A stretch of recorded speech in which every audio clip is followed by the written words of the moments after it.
and it has not gone away. I know that, like, in public, Trump and DeSantis shook hands and slapped backs and seem okay, but on the underbelly, it's not.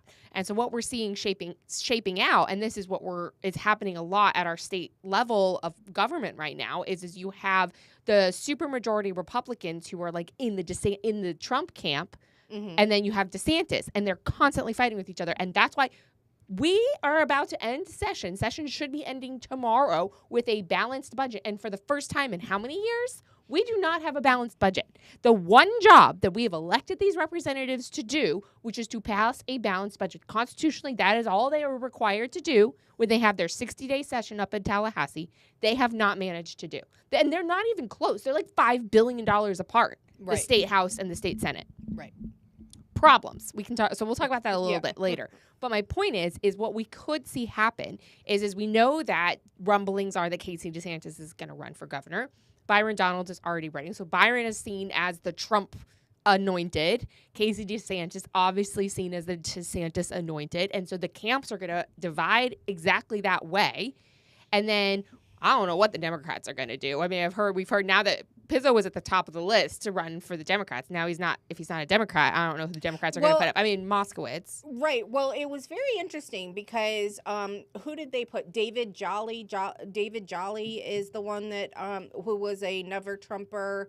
They're looking to David Jolly. I did post that on our X page. If you're not following us on X, you should do that. Yeah. So he was a Republican, never Trumper that turned Democrat here recently. So it sounded like they were looking to Democrats were possibly looking to go behind him.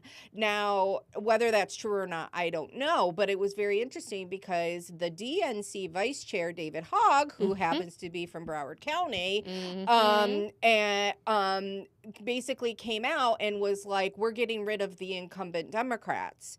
And so, rumor... Don't run again. Right. You should, self-deport. Correct. From your that seat. They want more progressive. Progressive. More younger. He should get sued for ageism. Right? And so I mean, this is just my personal take on it, is that I just find that all very interesting as of the same time Jason Pizzo changes his party affiliation. So I have a feeling, because we all know in Broward, that Jason Pizzo was looking to run for governor. And so if he didn't get the nod from the DNC and they're like, yeah, no, we're going to go with someone else, that more progressive, then, that could possibly have given. We're hoping to have Senator Pizzo on after session sometime, winds itself down in the fall, and we have some time to have him on, and I want to hear all the details. It's going to be a juicy show. You can pop some popcorn. I want to hear it. I want to hear everything. And then it was very interesting because Nikki Fried came out, who is the chair of the Florida Democrat Party. Former governor candidate herself. Right, that failed miserably. Gubernatorial. She came out and said the best thing to happen to the Democrat Party was having, Pizzo leave. And so Evan Powers from the Republican state, the RPOF, basically said, "Thanks, Nikki, keep it up." Listen, Nikki Fried has been the best thing to happen to the Republican Party of Florida. Yep. Evan Powers says it all the time. Ever, yeah. That's basically the best thing to ever happen. And then it was was it Bill Hemlick? He said the greatest trade of all time was Jason Pizzo for David Jolly. I don't disagree with that. I don't disagree. I mean, look, like I said, Pizzo and I, we don't agree on everything, and I don't know. We'll talk about how deep those issues go as he does, if he does decide to file and run for governor, how that could affect what it does. I'm not, throwing support behind anybody or anything. I find it all very fascinating. We're just here to give the information. Yeah, we're just giving the information and our own running commentary on it. Whether you want it or not. No, just kidding. coming in with I the don't tea. know why, but Josie and I are just the type of people that people just tell us They're stuff. just telling us things. I'm like, oh, okay, that's very interesting information. Thank you very much. All right, thanks. Okay, thanks. I'm like, oh, really? That's and then interesting. I watch things. I subscribe. I highly recommend. I know when Joe LaFauci was on, he suggested everyone subscribe to Peter Scorchit. I can't ever pronounce his last name. Florida politics. Florida right? politics. He has his own bias, and it definitely comes through in some of his misinformation, for sure. But I can't even begin to tell you. On one day, every day I get 3, 4, sometimes 5 text messages. Yesterday was like, I'm gonna say 1, 2, 3, 4. Yeah, about 4 or 5 text messages, just updating things that are happening in Tallahassee, where we are with the budgets, which bills are passing, so much information. So, or you could just subscribe to our X page, and we post things there, repost things, and then of course listening to us, right? Rant about it is the best part. We post more political information on X than we do Facebook or Instagram. Yeah, that's our most active page. So make sure you're on X. We repost a lot of things just to bring it to your attention, so you don't have to follow all of it and crowd up your X feed with every news thing happening. You can just follow us and we'll give you the information. It's going to be great. So we will see what Senator Pizzo does next. I'm watching this one with bated breath. And also just to kind of point out, we have talked about Moskowitz saying, like, that's been rumored that he's going to run. Currently, he's filed to run for re-election for his seat. So, he can change. That can change, of course. We've got plenty of time. Mm-hmm. But just to point out, it's an interesting tidbit that he has filed to run. Did he file at the state level? Can you check? Yes. He did file. Okay. So he did file at both the federal and the state level. Yes. For CD23. So we shall see. I definitely think he's going to run again. And the only, if he's not tapped for governor, because he's the only one that I could think that actually has some state name recognition. For governor? For governor on the Democrat side. And the only reason why I kind of say that is because there are Republicans. I don't want to say there's Republicans that like Jared Moskowitz, but when he does his little sound bites and when he does his little shtick, when he does his little clown show, I don't think he realizes how it lands for Republicans. They think it's hilarious. Republicans do. They think it's funny. Yeah, I think he's hilarious. I think I think he makes a clown show of the Congress, which I don't appreciate, and which I think whoever runs against him should highlight. He thinks it's a joke to run and do things in Congress, and point, he cares more about what tennis shoes that he wears that week than he does what's actually being legislated and what's in committee meetings. But anyway, I don't know if he would be that interested in keeping his congressional seat. I think he may look for governor, but I think you might possibly see him tap out. I don't just be done. I don't altogether. I don't know if he'll. People don't retire from politics. I don't think he'll campaign as hard as what he has in the past. We'll see. So I don't know. We'll see. We'll maybe we'll do an episode on federal races and just overall and talk about federal stuff. We the Locals federal edition. Yeah, just one episode where we're like, all right, here's all the federal crap. Yeah, and how it relates to local. Yeah, exactly. Absolutely. We can tie it in. Yeah, I think if we're able to do some of the hot button, federal issues, especially when, we kind of get into full swing with the candidates and like primary season and all if you would that. Like that, let us know. Yeah. And what races you would like highlighted and issues that you would like. And we'll see if we can maybe do an episode of that once we get into full campaign season later in the fall. Yeah. Actually, speaking of which, it is for us to note that our next episodes, we are going to be taking a very... Should I talk about that? Yeah. We're going to be taking a very short little break over the summer. A hiatus, not a break. A hiatus. A 3-episode hiatus. Exactly. 3 episodes so we can, we got some travel stuff happening and just to kind of, take a little breath before we get into full-on 2026. We have been doing this for almost 2 full years. Straight, yeah. Straight, without taking, we've kind of changed episodes and stuff around a little bit, but I think it's good for us to kind of recoup a little bit. Take a breather. Take a couple episodes off and then come back really swinging, which... Yes. I will announce, or do you want to announce What? who will be on that first episode? Go when we ahead. come Who's back? your coup? So our first episode when we come back from hiatus, so we'll be on air on the 15th and the first episode of June, Which is June 5th. June 5th. So the end of June and July we will be on hiatus. So that first episode in August 7th.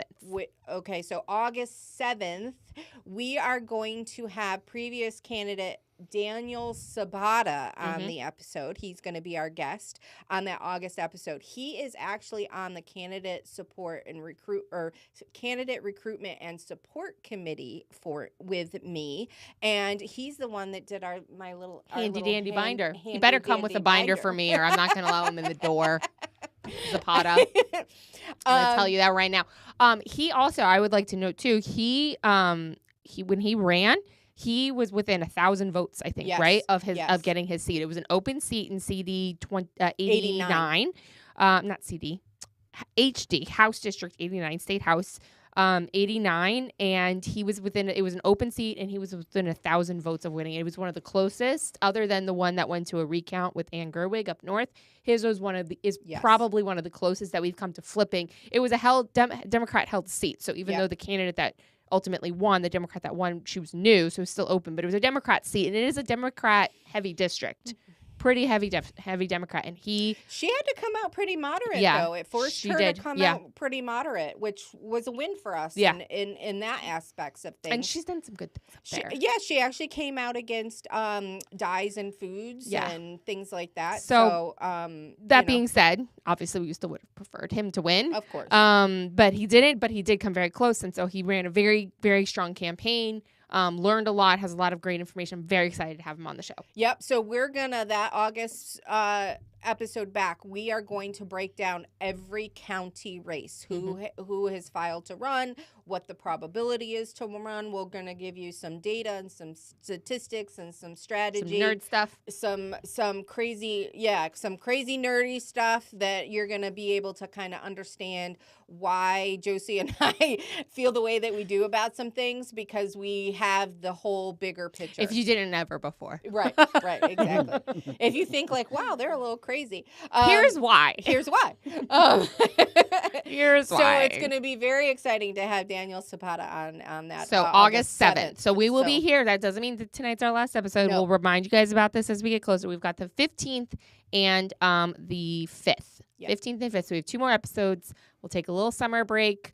And then hiatus, and then we will be back very strong August 7th, ready to go for the 2026 election cycle.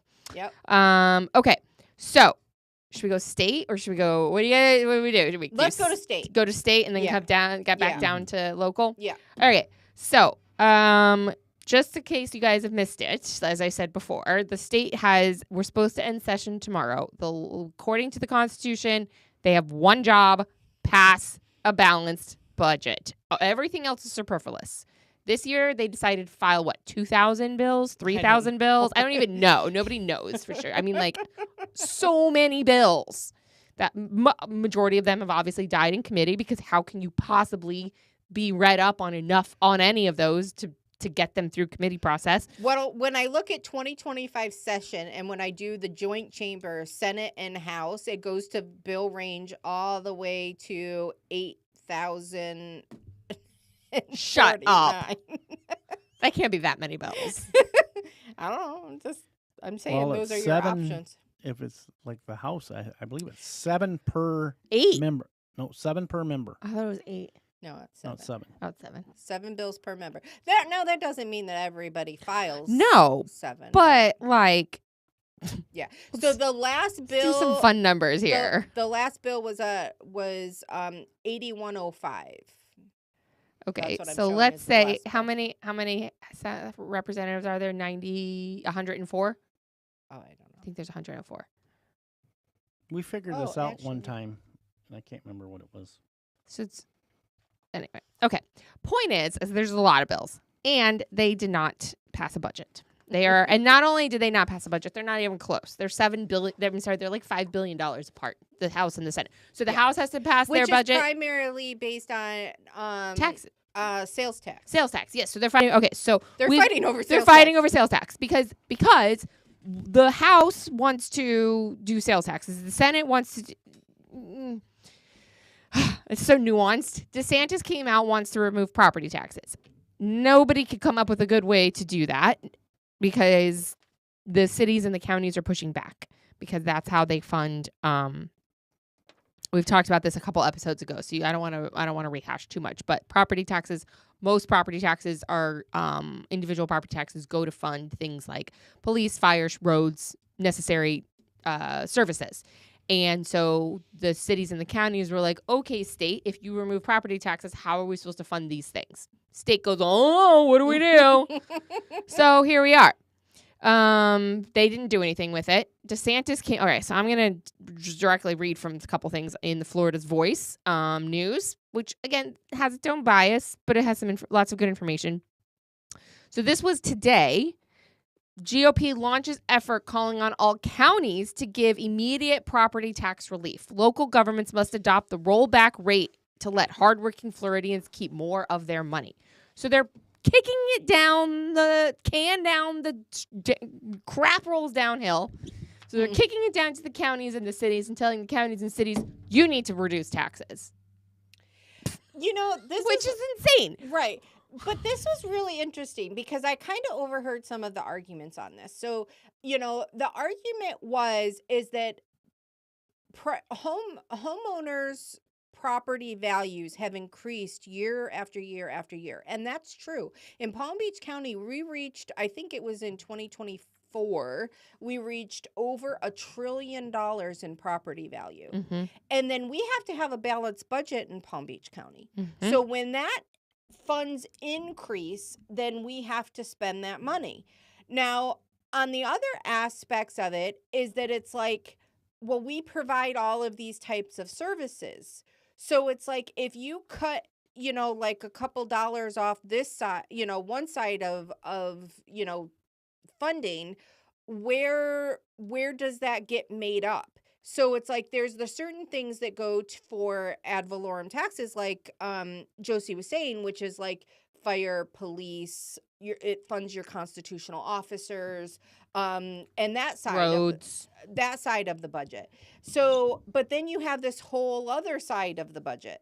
So it's like at the same time, like yes, we have all of this property value, but does it actually solve the needs for, you know, I mean, it doesn't the sheriff's office. The sheriff's office has already had to come back and ask for $42 million. Now, hopefully we can be able to recover that from the federal government. Yeah, so they're coming in and asking for money because of all the extra security that we have to have because we have the Winter White House here. Right. So it can take up to a year to get that money from the Secret Service and the federal government for Trump's extra protection details. But the police officers want it in their paycheck this week because they worked last week. Yes, and they like to feed their families and get their overtime as they should. So there's like this conundrum. And I want to clarify when I say 117 districts. Okay. Yeah, I knew it was something like that. Sounds about right. I want to clarify, make sure that when I say that they want to have the cities and the counties, that initiative is being done by the RPOF. Mm. It is not being done by the legislators themselves, although there's a lot of synchronicity between those two organizations. So just to clarify, and they have petitions, they have all kinds of stuff that they want to do. It's called a rollback now. Rollback now is what they're trying to do. So DeSantis did come out with a plan to reduce by $1,000. Let me see if I can find that link. I should have saved it. I thought I had, but I just looked and I didn't see it. It's like nothing. Yeah, I know. It seems like $20. No, if it's $1,000 for the year. If your property taxes are $10,000, are they taking $1,000 off of the valuation of the home? I'm not sure. That's what I want to look at. I just saw like a thing pop up. And also let me see, where was it? Sorry guys, I should have had it. I did, and then I got busy doing something else. If it's a straight $1,000, that's one thing. But it wasn't clear to me on how that if it was. This is a fun reducing note. by- Per capita debt trends, federal versus Florida. Florida's per capita debt is declining, and the per citizen share of the state debt is less than $500. Per citizen share of the federal debt, $105,000. 500 versus 105,000. That's cuckoo bananas. Cuckoo bananas. Cuckoo bananas. It's extortion. It is what extortion. that is Well, on the that's- federal yeah, level. it's It's federal- extortion. Federal crap. It's slavery. We are not a free people when No. we're born and we owe $150. $5,000. Why can't I find this? This is so annoying. What are you looking for? I'm looking for DeSantis' thing on the property taxes. All right. I'm sorry. I'm getting lost in my own weeds. Story of your life. It's the story of my life. It really is. Oh my gosh. All right. Let me see if I can find it. I'm looking at another place. I don't know. All right. We can move on. So DeSantis proposes $1,000 I should have brought my laptop. property tax rebates for Florida homeowners. There it is. Okay. So the rebates to be issued in December would cover state-mandated school property taxes, ensuring full school district funding while easing the burden on Florida families. How? I don't know. Where's that money coming from? This proposal would benefit over 5.1 million homesteaded properties across Florida and marks a major step towards the governor's long-term goal of eliminating property taxes through a future constitutional amendment. Property taxes effectively require homeowners to pay rent to the government, said Governor Ron DeSantis. Okay, so there's that. So this is what the House is doing. House Speaker Daniel Perez, who is getting slaughtered on X by everyone. Nobody likes what he's done. I do think I don't know. I don't want to say anything other than let's just put it this way. They haven't done their one job. So I would say, usually you can look at the leader for how well leadership handles leading. He's not a good leader. I don't know. I'm just saying they didn't do the one job that they were elected to do. And so who's in charge of making sure that job gets done? Usually He gets blamed for that because he is the leader. that's correct. That's right. That's all I'm saying. Sorry. Gosh. Okay. So the House Speaker Daniel Perez announces the names of the Select Committee on Property Taxes, which will look to place an amendment on the 2026 ballot for property tax relief. So they want to put this on the. Then do you know how many names are on here? 1, 2, 3, 4, 5, 6, 7, 8, 9, 10, 11, 12, 13, 15, 16, 17, 18, 19, 20, 21, 22, 23, 24, 25, 26, 27, 28, 29, 30, 31, 32, Oh my 33, goodness. 34, 35, 36. 37 people are on the Select Committee. 37. 37. Ha ha. Including some recognizable names. Tendrich, which is the person who beat Daniel Zapata, is on there. And Rep. Weinberger is on there. Meg is on there. We've got Overdorf is on there. Lopez. Let's see, what are some of these names that I recognize? No one else from around here, it looks like. So that is going to be interesting. So the 2026...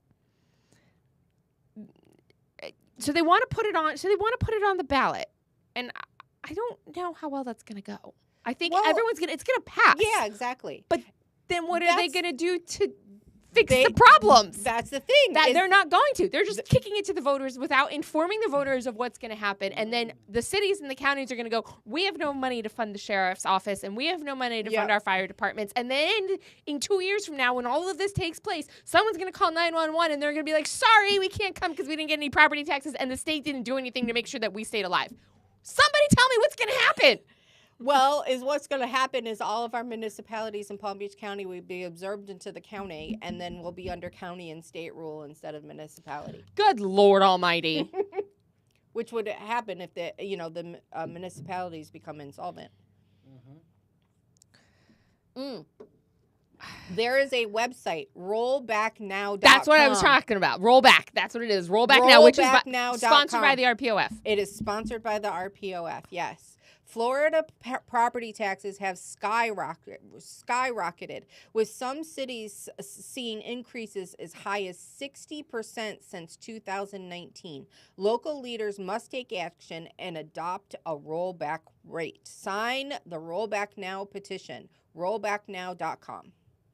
So if you're interested in learning more, go to rollbacknow.com. Again, nobody's saying let's pay property taxes. Nobody over here is advocating for me to pay more taxes. I'm not in any way being like, no, I want to keep giving money to the government. Like, no. I just want to make sure that if, God forbid, I need the fire department, they're going to be there. Right. And God forbid, I need the police department, they're going to be there. I want to make sure that the road that I drive on does not ruin my vehicle. And I want these are the things that I want to have in the community that I live in. That's why I live in the community. I live in an area that has higher property tax. I pay both county and city property taxes, which I find retarded, sorry. Because if I'm paying for the county property taxes to go to fund sheriff and police sheriff and fire that I don't use because I use city services. That one I don't get, but that's a whole other conversation for another time. Well, because if there's an issue, they overlap each other. I know. And they help each other out. I know. So, but that being said, I chose to live in an area that has very, very good services, and I pay for those services because if, God forbid, I need them, I want the best. And imagine that. And if the state, of course, this is going to pass on an amendment because nobody's going to vote to tax themselves except for we do, and we say yes to bonds. Right. We don't know what we're doing. Gosh, I don't know what I'm doing. Well, and unfortunately, that's the game, is that they play off of uneducated voters. Yeah, they know that this is going to pass. They know this is going to pass, and then the state's going to literally be like, sorry. Figure it out. This is what the people This is what they're getting. Warning. What's that show? Warning. What's his name? Warning, Will Robinson. Yes, Will Robinson. Warning, Will Robinson. This is going to be a problem. Mm-hmm. Just saying. And then they're going to Mark it. And then they're going to say that the Republicans, did away with property tax in Florida. And then they're going to bring in income tax. State income tax. No, they're not going to bring state income tax. You don't think so? No. How are they going to pay for anything? It will be a consumption tax. Up to 25%. Probably more like 10. We'll see. We'll see. I don't know if they give the counties the ability to do it. It's going to be 25% in Palm Beach County. Right. But I mean, you still have there's still taxes. There's still rental tax. There's, they're looking at dropping that, commercial rents from 2% to 1%. So there's still taxes out there besides property taxes. All right. Well, we shall see. But if you look on our county website, you get to see the budget and you get to see where all of our revenues come from. And you can see it's like 23-24% of our county budget, which is almost $8 billion, right? That 22% of it, 24%, if I'm not the exact percentage, it's less than 25%, comes from ad valorem taxes. So, that's a big chunk of a $7 billion budget that comes from that. That's correct. I'm just looking on some of these things that have happened today. Okay, so Justin, Florida House versus Senate disagreements continue. So this has literally been the story of these last 2 months is the Senate and the House cannot agree on diddly squat. They disagree. As the disagreements continues, the House refuses to concur with the Senate changes to SB 994 related to driver safety. This Senate Representative Salzman says this Senate has taken a perfectly good driver's ed bill and driven it into a ditch. I don't know anything about this bill, so I'm not going to claim to know anything. I just find the comments really funny, where someone says that's because the House is loaded with Democrats who many believe are Republicans, and the Senate is actually Republican, which seems to kind of be the case. Yep. So there's a lot of stuff, and there's but here's some things. So the fluoride bill passed both House and Senate, so that's going to the governor's desk to sign, which I believe he will sign it. I don't think he's going to be petty enough to not sign anything. Very interesting on that, since because it's a farm-related bill, right? too? Yes, it's a go ahead. farmer-related bill, but Health and Human Services Secretary RFK Jr. came out, I believe it was yesterday, that during the cabinet meeting said that the more fluoride in the water, the dumber that children get. Yep. So very just blunt, the more that it is. And then the person that we know that has been researching this and all of this kind of stuff, she said across the state, the levels are higher than what is recommended. So it's like, they're trying to make us even dumber. Yeah, so it's like there's limits of how much fluoride's supposed to be in the water, but when it gets tested, it's always over the actual limit that what it should be. So when you have people on the bill, when you have people on the floor like Kelly Skidmore that talks about, like cavities are bad. Let me ask you this, guys. Let me just settle this debate right now. If fluoride is so good, then why does it say on a tube of toothpaste, do not swallow? Exactly. Not only that, how well can the fluoride actually fix cavities in water when you are swallowing the water and it's not hanging out on your teeth? Someone explain this to me like I'm 5, okay? Okay. Just throwing that out there. Before anyone comes at me and says, but it's going to affect toothpaste. Underprivileged children. It's in toothpaste. It's in this. You've been getting it your whole life. I have not. Because as a child, my mother would never let me get fluoride at the dentist. We were not allowed to use fluoridated toothpaste. We were not allowed to drink tap water. God forbid. We thought it was poison and was going to kill us. Just saying. Here we are. I don't consider myself the smartest person in the room. I say that we've been fluoride free for over 20 years, I think. Mm-hmm. I never moving down here. Yeah, so I always bought bottled water. I have a Kagan machine. I don't know if any You do? Oh yeah. I want one of those so bad. I'll give you water. Come get water. I'll come get water. I'm just gonna go fill up all my water. I have a Berkey, but it's not that fancy. Yeah. So I best thing I ever did was Kagan water. I mean, it's expensive. I mean, I think they're like $5,000. Yeah, the machine's like $5,000, but you can finance it really cheap.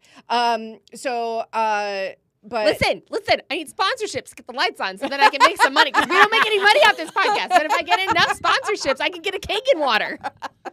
There you go, Joseph. Yes. Yeah. That's the plan, guys. That's the goal.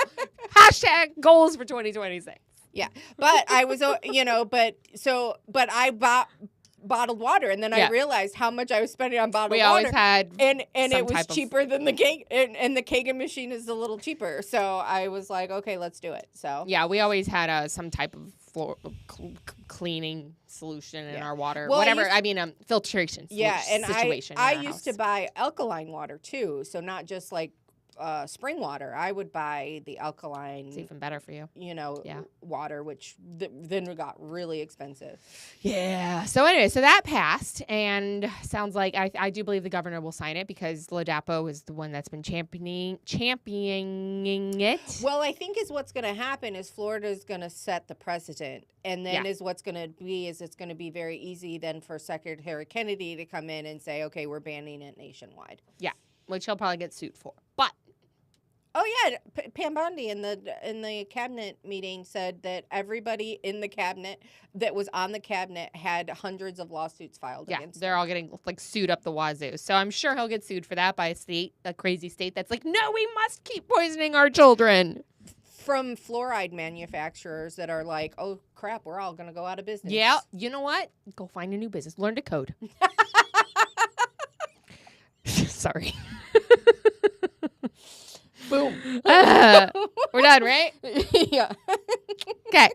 The geoengineering bill passed. Yes. So that's good. That's going to the desk of the governor. Isn't that interesting? I thought it was just a conspiracy theory. It's just a conspiracy theory. There's no geoengineering, Jessica. When you look up in the sky and see all those wonderful lines in the sky, and then it rains for 3 days, not in weird weather rain, not normal rain, then you're like, oh, it's conspiracy theory. That's normal. That's normal. Right? It's normal, right? Good grief. Yeah. So I am very curious about what the enforcement of that is going to be. Is there going to be like a hotline number I can call and be like, I see lines in the sky? And then they're going to tell me those are not real. That's not chemical No, engineering. we're going to spend $1 billion on a state website that's going to track it. So then you can self-report and take pictures and upload them. And then that's all that's going to happen. I'm just joking. I don't know if that's the case, but I would not be surprised. They're going to do a case study on how to make it happen. You know, to push back on Republicans a little bit, I heard that they have maxed out, we have now maxed out every government office that we could possibly have in the state of Florida. Our government has actually grown under DeSantis. Oh, yeah. It's not good. What did they just add? I mean, listen, and this one I do support for the most part is the Office of Parental Rights. Oh, yes. That's the newest one. That's the newest one. So I have mixed feelings about it because I'm like, that's good because I'm a parent and I want parental rights. But I'm also like, why are you here? And how much is this going to cost us? And how is this is more government. How about this? Just leave us alone. Well, what it ends up feeling like is that it becomes these places for people who are no longer electable because they've termed out for them to go work and have a job and they get out of office. I really think that's true. I think we should pass a law that says that you cannot work in any government office you cannot work for any government department if you have been in office for 10 years or lobbyist. We're not going to find anybody. We can't find anybody for these positions now. Exactly. That's the point. You mean for electeds? Yeah, we have a hard time being able to find just candidates here. For places. Everywhere else in the state, it's fine. It's just here we can't find candidates. But I'm just saying, so what? Sometimes finding no candidate is better than a bad candidate. Sometimes you're absolutely right. So, I don't know. 2024 proved that, right? Yeah, exactly. 2024 very much proved that. So, listen, I'm just here for ideas. I'm not a candidate. I get to just give wonderful ideas and let everyone else run with them. You're not a candidate yet. Shush! That is not an implication to anything. Everyone needs to stop doing that. Golly. That's a reference to a text message thread from earlier where someone was joking with me and I said, no. Yeah. You and Brian Stenberg are always ones that are like, you're running, right? You're running, all right? the time. Everyone asks me if Brian's running, and I'm pretty sure everyone's asked Brian if I'm running. And it's just how we're like, no, neither of us are running. No. No. He's already looking for his replacement for regional director. To run? Because he's running? No, just because he doesn't. He doesn't want to be it anymore. Not that he doesn't want to be. He's not resigning from that to run? Are you sure? No, are you sure? I'm oh, sure. you heard it here first. He's going to get so annoyed.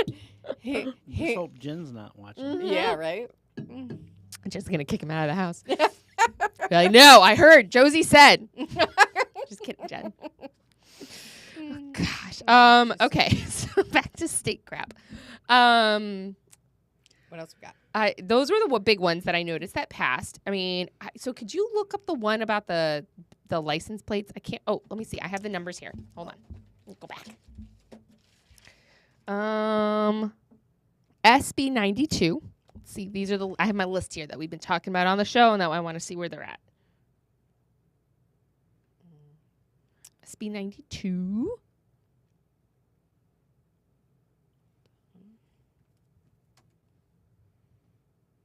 It says no bills found. What am I looking at? Lies. I'm just kidding. Oh, right. It's Senate bill. Mm-hmm. Holding. SB, what'd you say? 92. Right?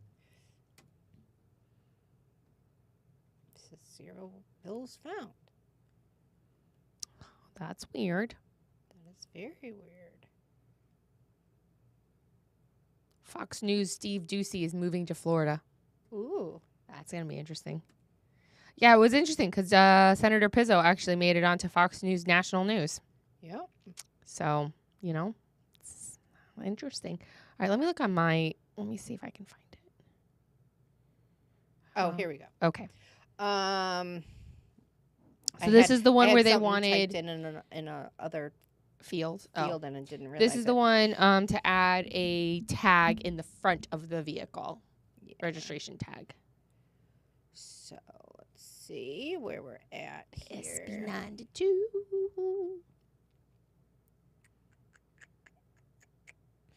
So last reading, so on, there's nothing that happened with it after March 26th, it looks like. Okay.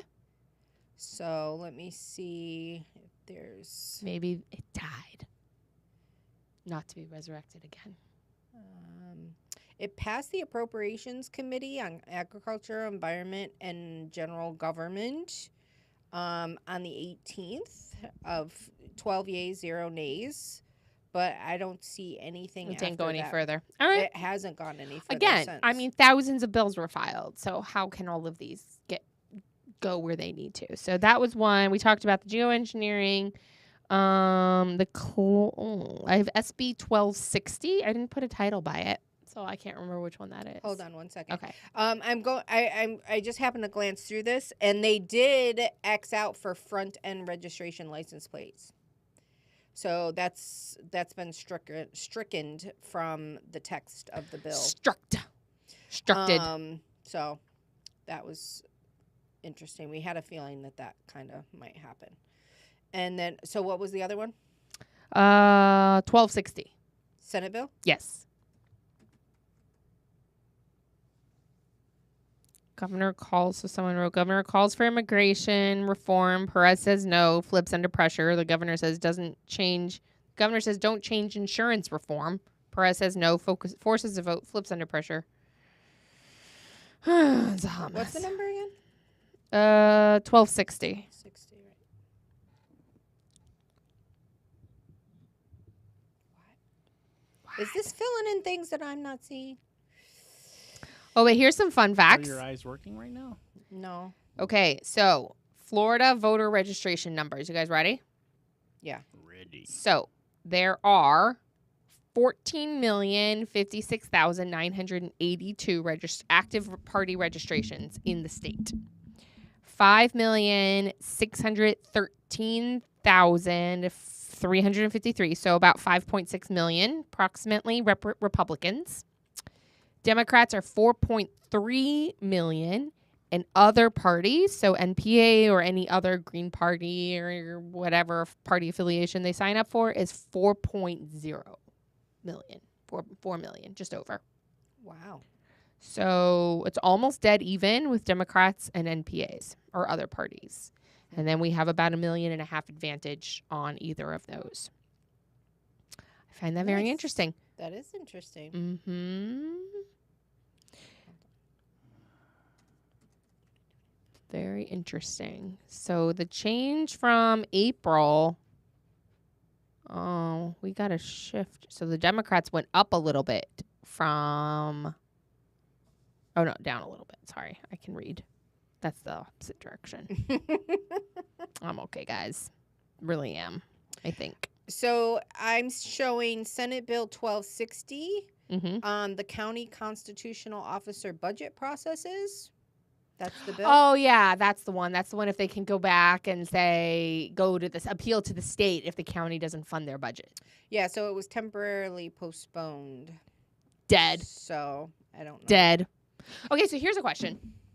If they don't pass the budget, which they're not going to, and they have to extend the session, do other bills then are allowed to be processed, or are those bills dead and it's just the budget? I don't know. That's Does anybody know? good question. We have a question. Question for y'all. Question. Okay, so if anybody can find that information, please let us know, because I'm very curious. Does it just mean that session just continues in perpetuity until they pass a budget and anything can be passed? Session is session as far as I'm concerned. So yeah, but session is session. But if it's not within the prescribed session and it's extended, is it considered a special session in which usually those are called for something specific? think they can end the session until the budget is done. If I understand that correctly. So we just have session in perpetuity until they pass a guess. budget? This is going to be a problem for a lot of the state of Florida. Like, I know, for example, our scholarships, for school, for private schools and for homeschooling and stuff, all of those get funded once the budget is signed. If there's no signed budget, those schools get no funding. Lots of kids are going to, it's going to be a problem for a lot of people in the state if this budget, that's just one tiny little microcosm of a lot of things in the state that are going to be a problem. Appropriations, projects, orders for all kinds of projects that they're supposed to, we get appropriations. So we have projects like Green K and all different things here in the area that they're waiting to see if they get this money. And I guess everything goes on hold. Everything kind of stops. I mean, hopefully the things and projects and things haven't ran out of money, because they usually budget for this, because they don't know for sure if they're going to get the money. So it's a boost if they can, for sure. But I'm just saying, like, how much is this going to affect our infrastructure? Like, a lot of stuff. I mean, granted, the thing that's tearing them apart is the sales tax and the property tax issue, the $5 billion difference between the two of them. So if that's the only issue, I would think it would only take a few days or weeks to be able to hash that out, because they can't go home. A lot of them, if they have jobs or, whatever, like, they have to get back home. I have to go home. I know. They said, according to, here's something.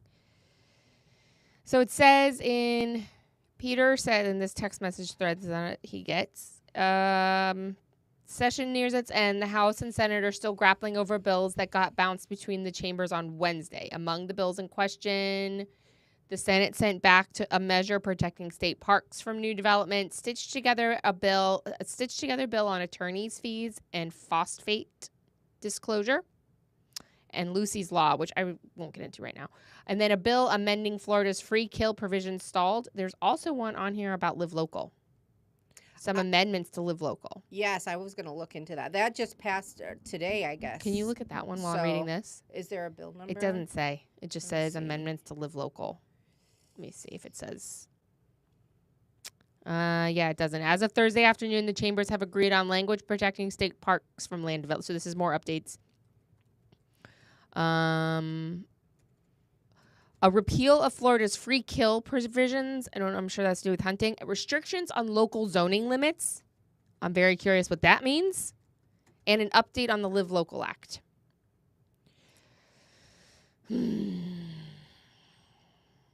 But people have said that, I'm trying to find the exact quote. Politico's Andrew something reported that Hooper told members. So Hooper is the one of the budget chiefs, the budget for the Senate. Senator Ed Hooper says he hopes to learn more about the next steps for the budget. And he says May and June is a lovely time to be in Tallahassee, and we all look forward to being here. One job. One. Maybe if they hadn't spent time ping-ponging about tags for the front of the cars, they could have worked on the budget. It really bugs me. Right. So according to Florida Politics, this little article, after back and forth between the chambers, the legislature has passed another update to the 2-year-old law meant to grow Florida's affordable housing inventory by limiting local control over development. Lawmakers in both chambers unanimously approved the latest changes to Senate Bill 1730, which included a last-minute amendment to somewhat constrain construction in and around historic buildings and districts. Shut up. So what are you doing? So that's what it looks like. Affordable housing requiring counties and municipalities respectively to authorize multifamily and mixed-use residents as allowable uses in portions of flexibility zoned areas under certain circumstances. Prohibiting counties and municipalities from requiring that more than a specified percentage of mixed-use residential project can be used for certain purposes, authorizing the use of a specified approval process for proposed development on a partial land primarily developed and maintained for specified facilities, revising the maximum hurricane evacuation clearance time for permanent residents, which is time element amendments to local comprehensive plans. So basically, counties can say, if I'm understanding this right, counties or local municipalities can say, like, that's part of the hurricane evacuation area. If we put a housing there, it's going to reduce evacuation. Everything is a hurricane evacuation area now. In Boca, it is. It is. The city, yeah, absolutely. Yeah. We're in an evacuation zone. Mm-hmm. We're 2 miles in from the beach. I mean, we're in like zone F, but we're still in one. Yeah. So You guys are in an evacuation zone, right? Yeah. So it's like if I believe I'm reading that right, and I read it just the same time that I read it out loud. So that's what I kind of understand. I don't like that they can build closer to historical districts. No, I think that they. I'm saying that I think it says that they're adding restrictions or they're removing restrictions. They're adding restrictions that the counties or municipalities can say that that's too close to our historical district. They better because they can't do it. So that's Boca. That's all of Boca, which is a historical district. My house is a historical house. You can't build anything near my house. It's a historical house. My house was on I-95, and it was picked where I-95 is now, and it was picked up and moved. That makes it a historical house. Just saying. It's Florida. Anything older than 50 years. According to Josie's rules. Listen, it's Florida. Anything older than 50 years is historical. Right? Let's go. Right. All right. But this bill, Senate Bill 1730, it's 26 pages long. Jeez. Whoa. So, but is it taking the current Live Local and putting that into the bill and then changing parts of it? Is that why it's so long? Because Live Local. Boca's about to get its first taste of Live Local. Let me tell y'all, we have in where I live. There is a shopping center that the owner of the shopping center has owned the shopping center for a very, very long time. It's been a very popular shopping center with a lot of things, and they have decided that it's time to redevelop and add in some housing and make it a mixed-use facility area. And the residents pushed back and pushed back and pushed back and said, no, we don't want it, we don't want it, we don't want it. They were going to do 10% density for affordable housing, and now they're going to use the Live Local Act and build whatever they want. And now we have no say. And so I would just encourage those. I was speaking to a woman today whose kids are in the same arts classes as mine are in.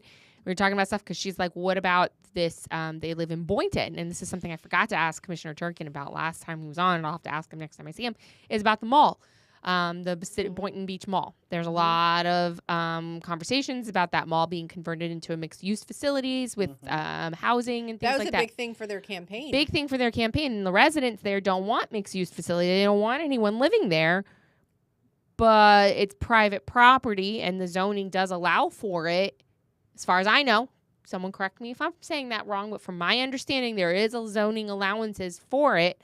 So basically, the city commission is like, work with the developer and tell the developer everything that you want and see if you guys can come to an agreement. Yep. Let me tell you, and I told this woman today, do that, because otherwise the developer is going to be like, screw this, I'm going to use Live Local and do whatever the heck I want. And I don't care what the residents have to say, which is about what's going to happen in Boca. And that is a huge bummer, and it's going to cause a lot of traffic and a lot of issues where I live. Yeah. And it is what it is. And the developer's like, sorry, we own the property. We can use Live Local and do what we want. Well, that area around the Boynton Beach Mall, is pretty heavy traffic. Yeah, it's a very congested area. And so I understand why they don't want it. I'm not saying you should want it. I'm saying you have to understand what the state has done to us by forcing Live Local down our throats, and the license it's giving to developers to do whatever they want. And so if a developer is reaching out an olive branch and saying, hey, community, what could we do to make everyone happy? Take the olive branch, tell them what you want to make happy, and realize the alternative could be that they use Live Local and build whatever the heck they want. Yep. And you can say bupkis. And then you're going to yell at your city commission, and the city commission's going to be like, it was out of our hands. Out of our hands. And they're going to, and I talked to someone who's running for city council in Boca. I'm not going to name names yet until it's filed, but she's like, there's going to be a problem because they're building this. It's going to get built. And if I win, it's going to be built under my watch and I'm going to be billing for it. I'm like, yep. She's like, I have nothing to do with it because it does nothing to do with us being approving it. Yeah. So, Live Local, screwing us every day at a time. Live Local, they say. While we strip your local rule. Yeah. All in the name of affordable housing. Which is not affordable. That's another misconception. So a lot of people think it's like Section 8 housing. It's not. No, it is, and there's a difference between affordable housing and workforce housing. Yep. And basically affordable housing has to do with the AMI. And the AMI in Palm Beach County is like $109,000. So you have to be making less than $109,000 by a certain amount in order you can't survive in Boca. You can't survive in Palm Beach County and make less than $100,000 a year. No, collectively. And so the pricing is based off of that amount. So basically it does is it brings low income families here to drain our resources. Low income, but they're not even that low of an income. Well, no, but it's what I'm saying is that, like, in order to qualify for people to live here, like, I mean, in order to live here, your household has to make roughly $150,000 to $200,000 a year to survive here. To thrive. Yeah. You could survive with less, but to thrive, yes. But so the likelihood of people who are actually living and thriving here to make less than $100,000 or $150,000, there's not a lot of people that kind of fit in that, unless you're talking about people who transplant here or that are already on services. Well, that's why they do it for like workforce, which is so like it's like teachers and firefighters and But it's like the nurses minute, and you know, stuff. it's like if you get a teenager that starts to work, it takes you out of your AMI. Yeah, it takes you out household. of it. Yeah. Yeah. So it's gonna be. I don't know. We're gonna see it. This whole affordable, like, I don't know. There's no solutions. I don't know why this is a solution that needs to happen at the state anyway. Like, I don't know because the state decided that they wanted to shove it down our throats. It's developers. Yeah. Well, it's developers wanting to get around the cities and the counties' restrictions, and they exactly. lobbied and they got the state to pass this, and they said this is what we can afford, this is what we want, and the state was like, okay, no problem, because they govern for their own resumes and they govern for their own pocketbooks. Right. And they take not everybody, and they took, a lot. And they took away concurrency, which was a huge issue too. So it was like they've kind of the fact that they have to develop the roads in order to develop. Yeah, exactly. Yeah. Well, that was what, a decade ago, but that we are seeing that's why we have so many road problems and so much traffic problems. And we've said this before on the show, but if you're new and you haven't heard that episode, what happened was about a decade and a half ago, like 2010-ish time frame, there was a requirement. Palm Beach County had a requirement. I don't know about other counties, but that a developer who was going to develop a piece of land into housing had to, before they could break ground on the development, they had to complete the road to make sure that the new traffic coming into that development passed traffic tests. And so they had to build the road first and then build the property. Well, they didn't like doing that, so they went to the state government. They bullied the state government into telling them that they didn't have to concurrence, as Jessica said. So now all they have to do is they have to figure out how much it would cost or a share portion of that, give that to the county, and the county is now responsible for building the road, and the developer can go off and develop their development. They put the money in, they can do whatever they want. The problem is that we all know that private companies are much faster at getting roads done because they have one road to work on. The county has hundreds, if not thousands. I heard when I worked in the Commissioner Woodward's office, I spoke to one of the traffic people, and they said if you took all of the roads that Palm Beach County as a county are responsible for and straightened it all out and lined it up, it would go from Miami to Seattle. Wow. That's how much road Palm Beach County is responsible for in our county. It's crazy. And so when you think about it in that magnitude and you're like, okay, this little 1 mile stretch of Lyons Road needs to be fixed or needs to be extended or needs to be expanded, the county's like, psh, bro, we've got stand in line. Yeah. They have a 5-year road plan. Yeah. That happens so every year. Developments get built in 2 years. Mm-hmm. So the developer comes in, gives the county the money and says, okay, we need this road done. We're going to build our development. You got people moving in and that's not being built. That road is not going to be touched for 3 years. And then they can hire consultants to do the traffic studies that basically approve what they want to have done. Yes. And the county doesn't push back on that. Because they don't have the resources. They don't have the resources, and they don't have they don't have this. They're all bark and no bite. Right. There's no bite. They can't say no. You have to fix this first because the state preempted that. So we all yap and kvetch about traffic. There's your problem. Yeah. State government, y'all. Right, which is very interesting here in Palm Beach County. We have an open state seat. State house. Oh yeah, that's a good segue. Yeah. Hey, look at that. We're doing good with our segues tonight. I love it. Let's go. State House 87, which is Mike Caruso's seat, Yes. he's termed out. So very quickly, Tracy Caruso filed to run for that Who's been a seat. guest on our show before as well. Who was a guest host on our show, yes. She also does things with the Florida Jolt. And then it turns out very recently, John Maples from Lake Clark Shores, he was I don't know if they have council or commission. I think it's commission. But he was on his city commission, Lake Clark Shores. He has jumped into that race for State House 87. And then both of these are Republicans. And then a third just jumped in, I believe this week, Gretchen Miller Fang.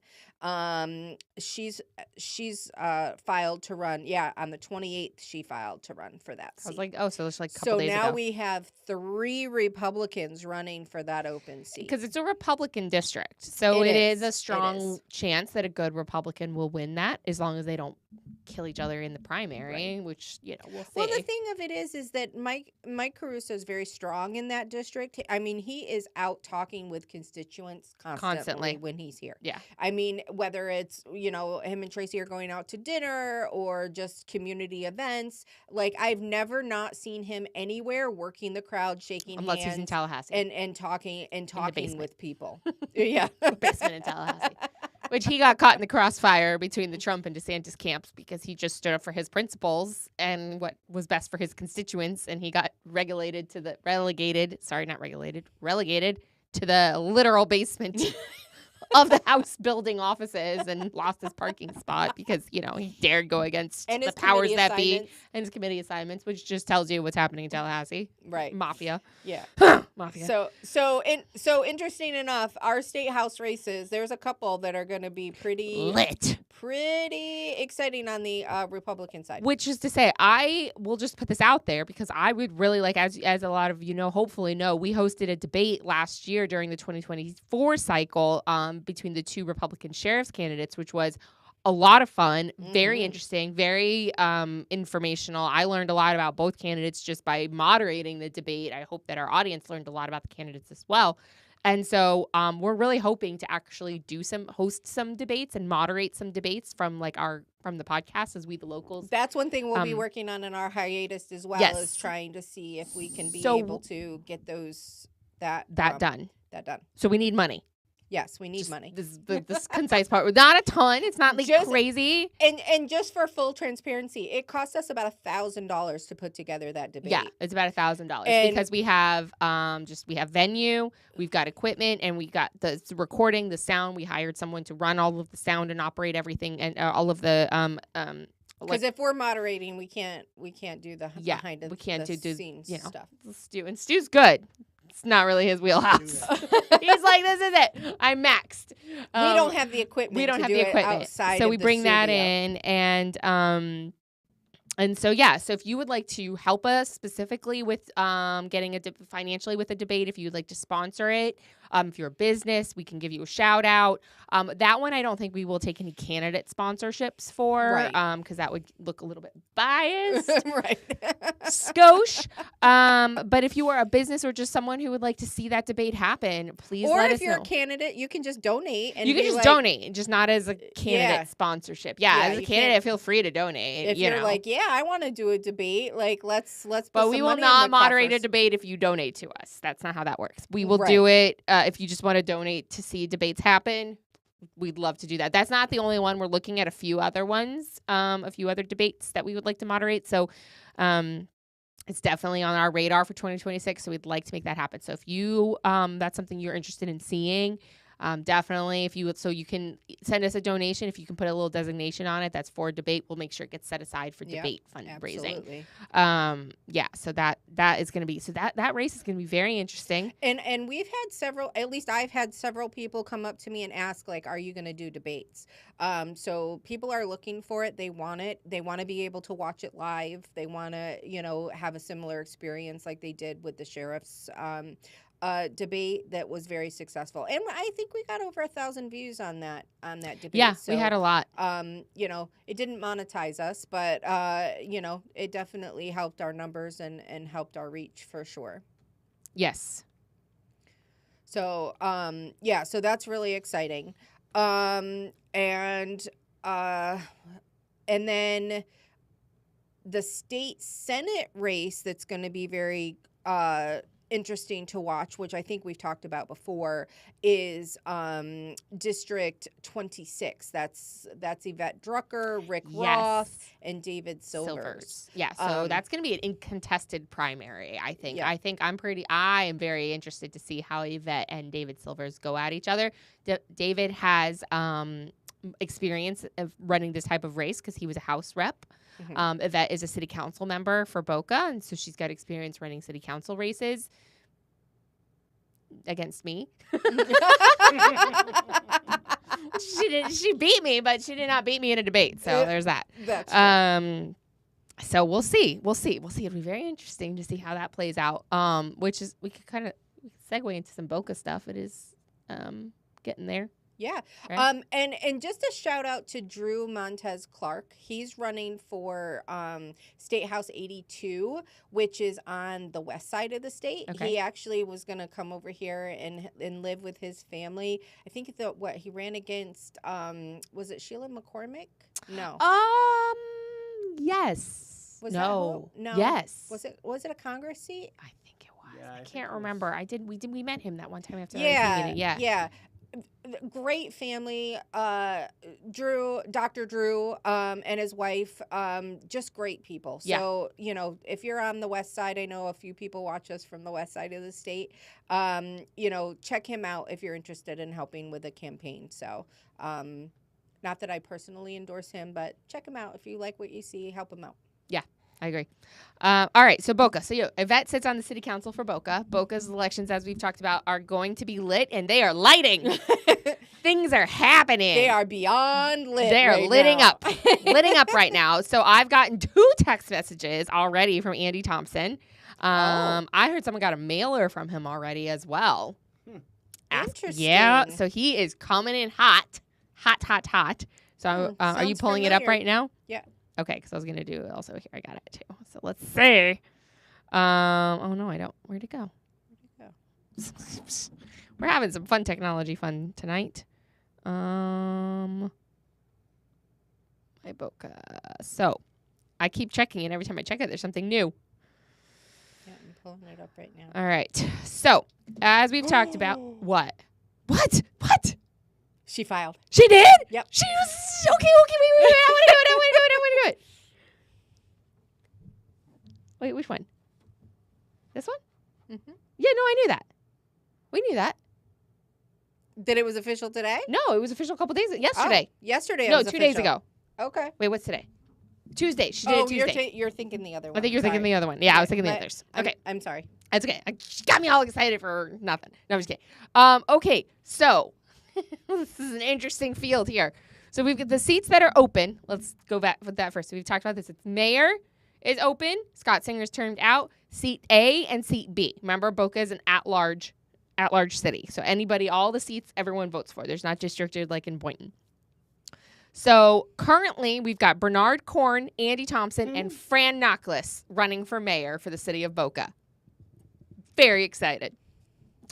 And at least one of them. For at least one of them. I'm sure you guys can guess. If you were a watcher of our show, I'm sure you can guess which one I'm excited about. Bernie Korn. I ran into Bernie. Bernie is so funny. Okay, so during the when was the last Boca elections? 2024, in the beginning of 2024? Mm-hmm. Yeah. Leading up to that, like during the petition signing time and all of that, he was outside of the downtown library. Every time we were there. Mm-hmm. And so to the point where when he was not there anymore, my kids were like, "Where's the guy, Mom, with the yellow shirt?" Because he always wears a yellow shirt. It says "Vote Bernie." Where's the guy, Mom? Well, the elections are over, guys. He's not there anymore. Oh, okay. And then a couple weeks ago, there he was. They're like, he's back. I was like, it's election season. He's back.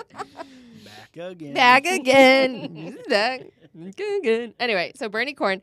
Then we've got Bernie Korn also running for seat A.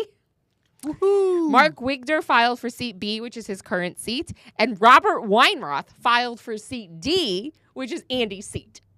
which is not technically on the ballot in March.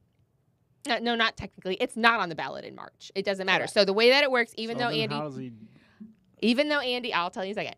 Even though Andy has to resign to run, he doesn't have to resign until the term would start of his new seat if he gets it. So or if he doesn't get it, either way. So I believe the swearing in for city elections is usually like 2 weeks after the election, 2 to 3 weeks. So he would have to resign by the end of March, let's say, of next year.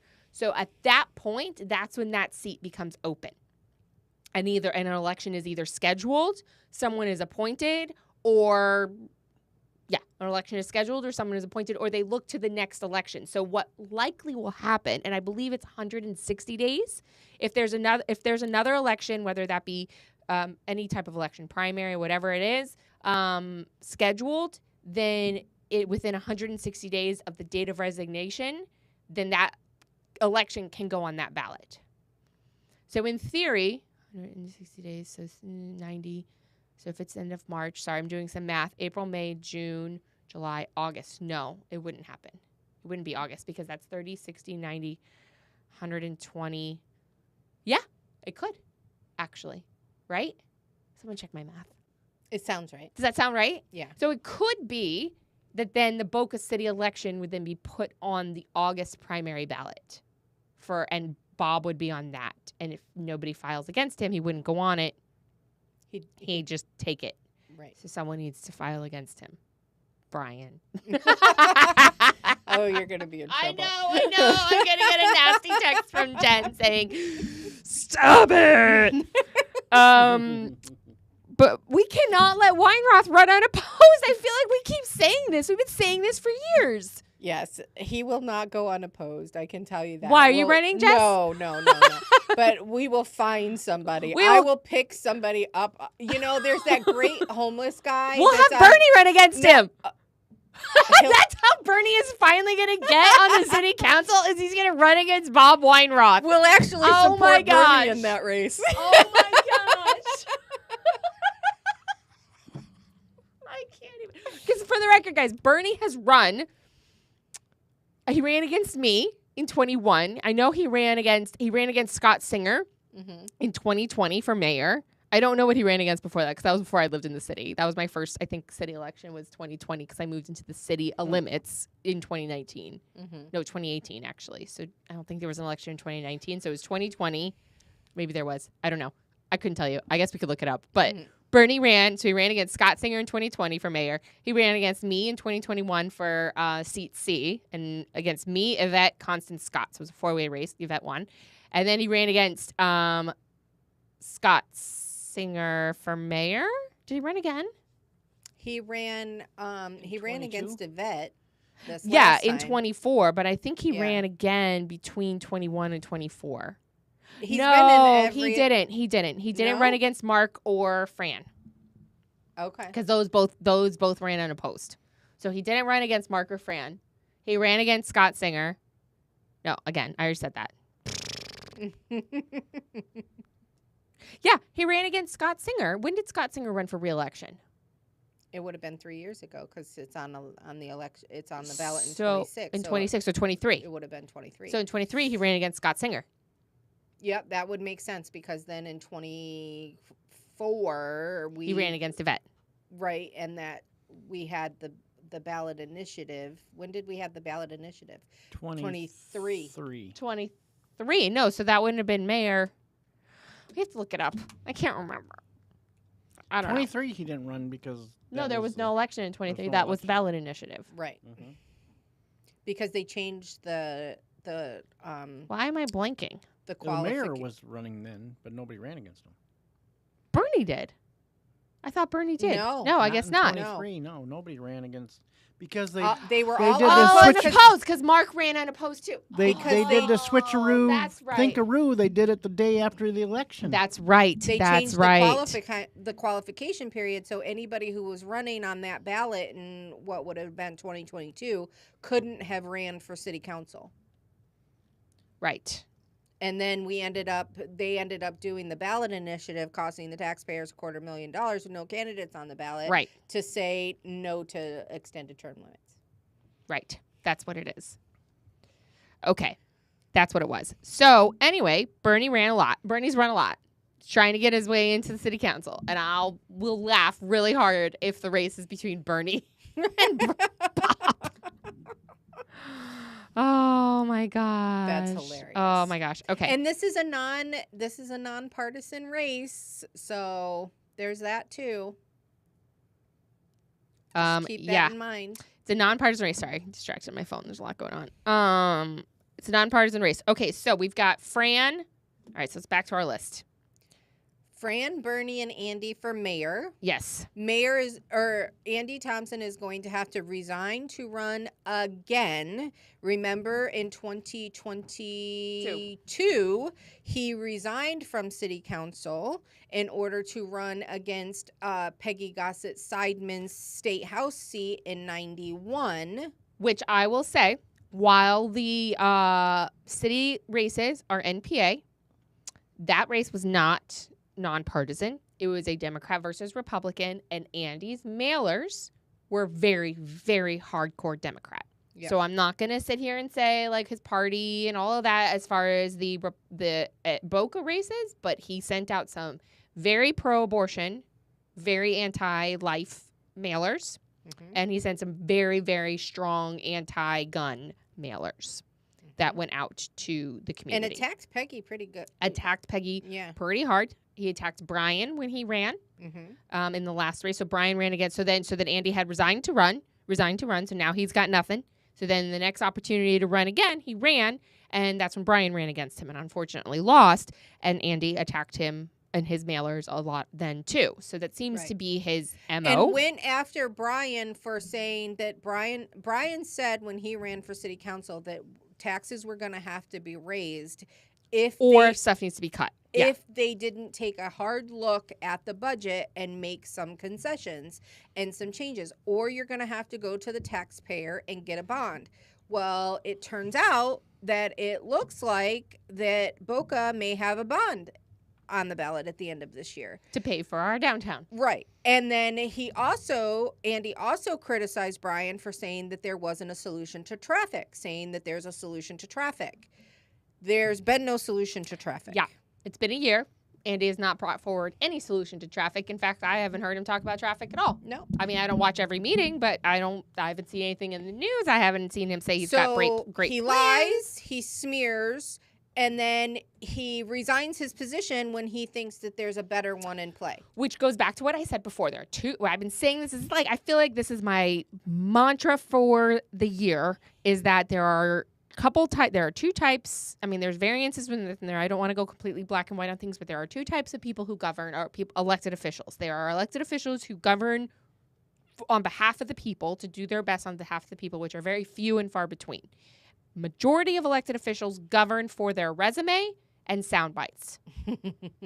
And when someone is continuously resigning to run for something else, makes you wonder, are they governing for the best of the good of the people, or are they governing for their resume, or governing for a good opportunity, or governing for their sound bites, or governing for a different reason?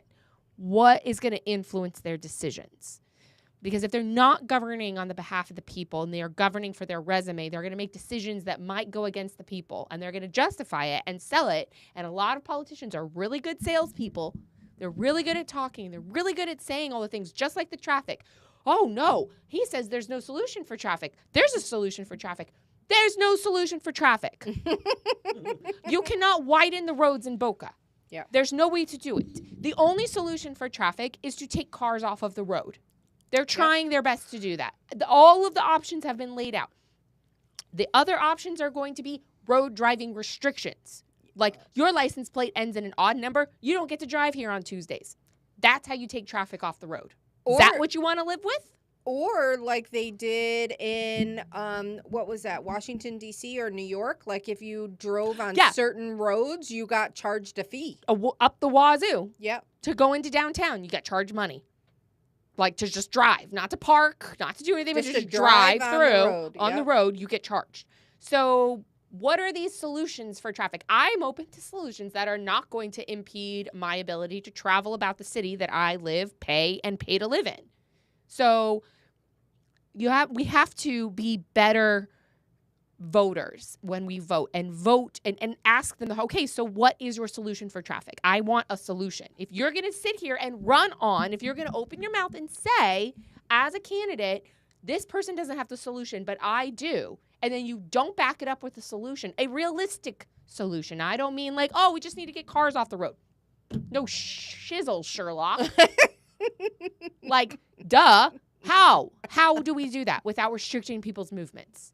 How do we do that? I'm not saying that the city has not tried and is not trying to do a lot of things. We've got the downtown mover thingamabobber, like what's it called? The circuit. Thank you. Words. The circuit, which is great. I think that's very valuable for people who are like going out on the town for the night. It's not necessarily feasible for someone like me who has to lug kids around and library books and games and backpacks and all that kind of stuff. But for the people who it can work for, I think that's a good option. It's a good first step, but it's not going to. We cannot and building buildings and bringing affordable housing into town. As much as they say they want people to be able to, not be able to live there without a car, you cannot live in South Florida without a car. You just can't. Unless you're independently wealthy and you can afford to take the Bright Line all the time, which if you could afford to take the Bright Line all the time, probably have a car. Right? Just saying. These two things don't work. You can't, I guess, unless you don't have a car and you really are spending all your money on the Bright Line, the $550 a month payment on Bright Line tickets. I don't know. I don't know. If you do, I'd love to hear how you're doing it.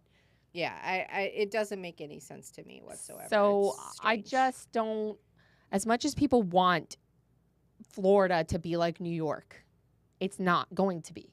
You can't live in South Florida and not have a car that I know of. Yeah. And function. Well, this was the whole thing that the Democrats tried to do, like the 15-minute cities and all of that kind of stuff. And then Live Local was supposed to kind of play into that, actually, so that it helped with the 15-minute cities. And I think is what we realize is that over time is that they never talk about the and then what situation. So then nothing ends up happening because they do something. Nothing ends up happening. Sorry, I couldn't resist. Because they don't think it all the way through. They pass something and then they hit these roadblocks or there's these issues that they're not aware of, and then it just kind of filters, or they pass the buck to someone else, and so on. Or say, oh, we're gonna put a ballot initiative to remove property taxes, and then when the people vote to remove their property taxes, we're gonna say, sorry, you don't have any police and fire. Oh my gosh. It's like when you look at that, it's like what you then have to look at your budget, whether it's city, county, state, whatever. Like, what services are you going to take away? And how are you going to tell those people that they don't have those services That's anymore? correct. And I love it when people say, I actually was chatting with someone on X. I said, so what's the solution to someone who was saying it? And they were like, well, counties have to reduce their budget. And I was like, how? And I'm not saying counties can't reduce their budget. I'm saying specifically that if you, again, I think I've talked about this before when we did an episode more on property taxes closer to the beginning of session, but when a county collects taxes, those taxes, that type of tax that they collect are designated for certain types of spending that the state dictates. Yep. So you can't collect sales tax and put the sales tax towards fire departments. Right. You can't collect bed taxes and put the bed taxes towards police departments. You're not allowed to. So the city, and the counties can collect taxes in certain venues in certain ways, but they can't go to fund certain things. So they can't have a shortfall over here and add funds that have more funds over here. You can't. They can't do that. Right. So when you start to understand that there's restrictions on how local entities can collect and spend their money, it makes you go, okay, so then what are we doing here, fam? Right, exactly. Okay, so back to Boca for a second, before we wrap up soon-ish. So it's going to be a very interesting election. It's a big power change in the city. Anytime the mayor, specifically, even though it's not a strong mayor system, in Boca, it still has a big impact. I mean, Scott Singer's been the mayor for 8 years almost, so it's been a very long tenure for him to be mayor. And so it's going to be a big change. He finished up a term, right? He finished Susan Welcher's term. Yeah. Not Welcher. Haney. Right. He finished using Haney's term because she got arrested. Right. So that happened. That's what happened. He was deputy mayor at the time, so he took in and finished her term, which I don't think it was a full 2 years. I think it was like a year and a half, if I remember correctly. And then he got to run for 2 full terms. And then he got to run for 2 full terms. As mayor. Exactly. So he's been mayor for, it'll be 8 years total almost, I think, by the time he leaves office, which is a nice long run. And so having this seat open up is a big deal for the city. And so I think it's going to be a very interesting race. I would strongly encourage you, if you live in the city of Boca, to keep an eye on these races. I do know for sure, of at least one more candidate that will be coming into the field, hopefully next week. I'm not going to say anything else until it's filed and done, and then we can talk about that. And so it will, it'll be interesting. They have all of the candidates are currently getting petitions signed. So if there's a candidate on there that you want to support, definitely you can reach out to that candidate specifically. We can put you in touch with some of these candidates probably. If you would like to sign their petition and then volunteer or help on their campaigns. I think qualifying is all the way through the beginning of November. So we still have a lot of time. Yep. We'll see who comes out of the woodwork. I don't think there will be a lot more. Boca's kind of the type of city where, especially now that you have to get petitions signed, back in the day, in my day, Brian and I's day, when we busted out into the electoral field, you didn't have to get anything signed. You just had to pay your fee and file your paperwork. They're the reason why you have to get petitions signed. They put that on the ballot after we came into that, and it passed. And so I think it's, it is what it is, but it just means there's less surprises. So I'm sure we're going to see, I don't think we'll see a whole lot more.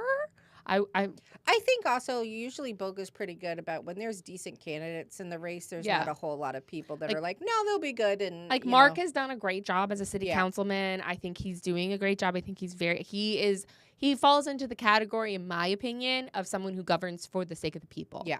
He's very much loves the city, wants to see it be great. He's everywhere. He's involved in it. We saw him at Palm Beach County days. So, yeah. I don't agree with everything. We don't agree with every politician. I'm not a big fan of the downtown situation. So anybody who's supporting that, I personally am very, very hesitant about of the renovation of the downtown area, of the city hall and things like that. But which we can get into another time. I fully support City Hall being renovated. It's gross. And also our community center. It reminds me of like an old elementary school. Yeah. And the community center does not represent the city that we live in. And it's kind of grody and gross. And so I'd like to definitely see those buildings renovated. As far as the rest of the plans for the campus, I'm on the fence about. It doesn't have to be a multi-billion-dollar exactly facility. That's the thing. It doesn't need to be that. And I think that we should focus on what it needs to be and what we want it to be. I would like to see it developed into something like what Boynton has to become a community gathering center. And I've shared this with a few candidates. And so spread this out there. This is what I would like to see,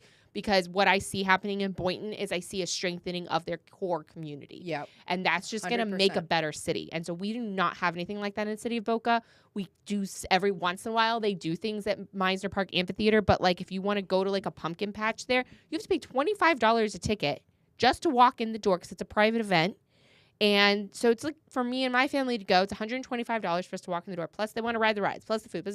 It's not like a community gathering event. It's a barrier entry. And I understand that. I'm not discounting, private companies doing things and setting up stuff, but it's not coming from the city. It's not where the city is trying to foster community gathering. Right.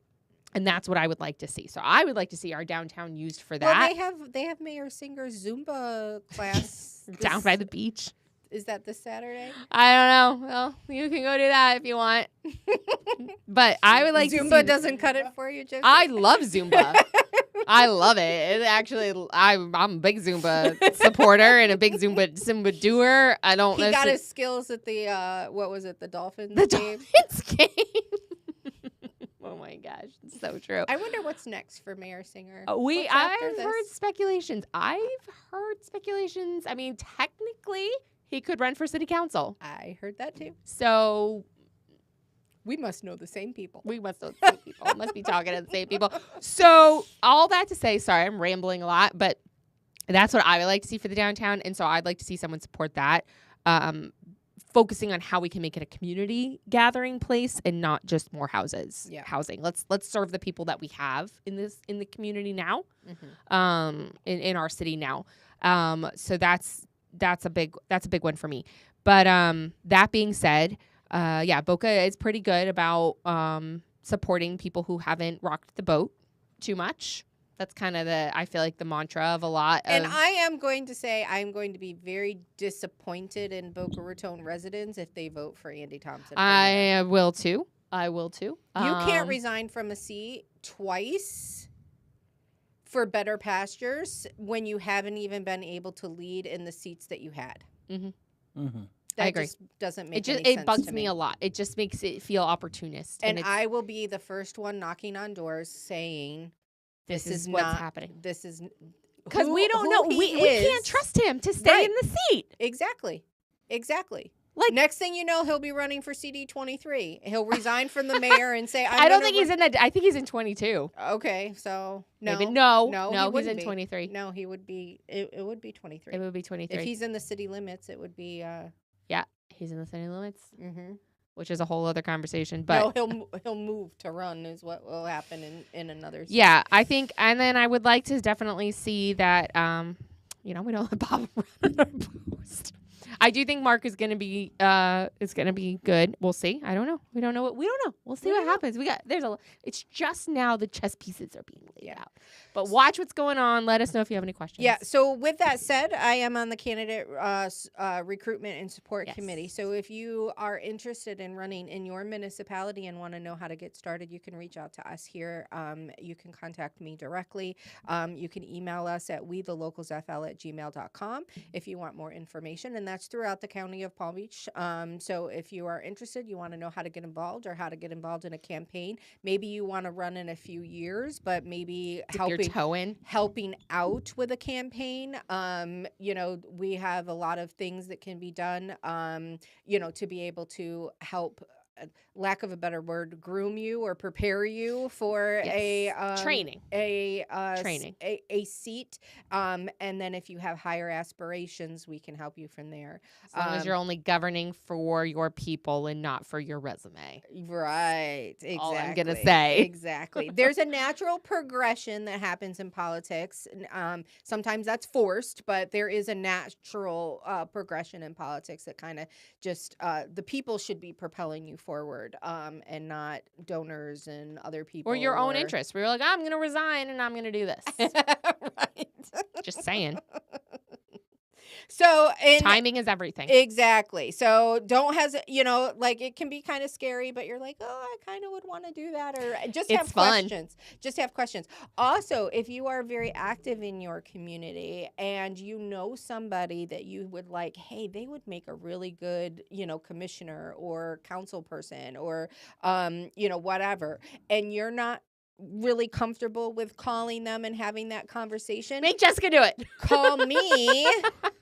You can call me and give me their information, and I will reach out to them and say, hey, somebody in your community actually suggested you to run for office. What are your thoughts on that?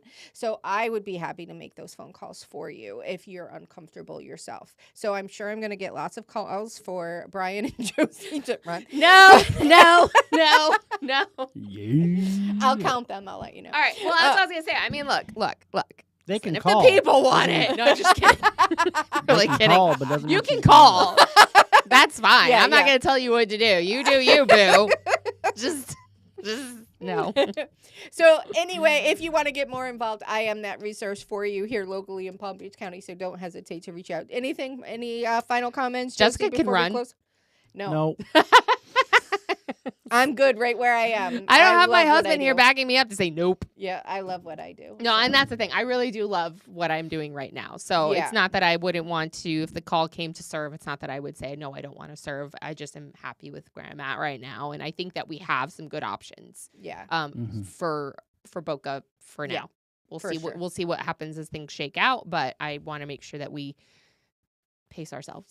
Right, exactly. Basically. So that's all I have to say. Thank you guys for letting me rant as usual. Well, thank you everybody for joining us on tonight's episode. Don't forget we're going to be back on May 15th. My baby's birthday. For our episode. Be sure to check us out on Instagram, X, and Facebook at We The Locals. Check out our website for more information, links to our channels at WeTheLocalsPodcast.com. As I said, you can email us if you're interested in sponsorship, questions, comments about the show, interested in running for office, or know somebody who is. You can email us at WeTheLocalsFL@gmail.com.